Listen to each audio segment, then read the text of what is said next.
We're going to keep this simple but informative. And it is quite simple really. A SSAS is a type of occupational or employer's pension, built for small business owners and entrepreneurs.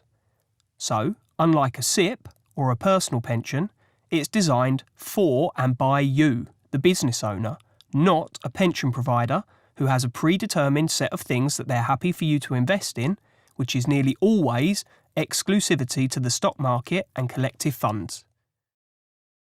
SSAS, or SSAS, stands for Small Self-Administered Scheme.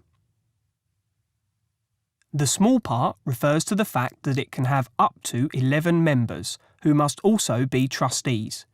More on that a bit later. One or more of your companies will act as the sponsor to the SSAS and will need to be assessed by HMRC amongst some other pieces of due diligence they will carry out before they approve your SSAS. The company doesn't need to be connected to the SSAS forever, and sometimes, for perfectly legitimate reasons, a business may need to close, be sold, or wind up. This just means that it disconnects from the SSAS, and the SSAS will then become orphaned.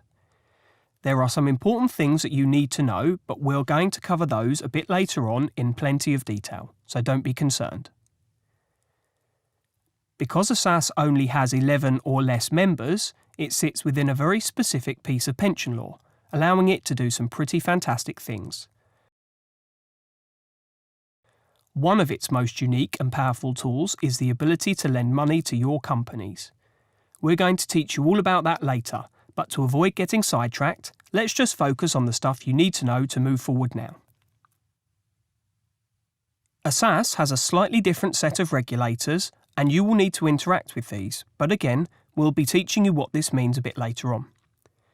Nearly everyone works with a professional scheme administrator, and they will take care of all of that connection to the regulators for you. Again, more on that later. A SSAS's structure is really simple.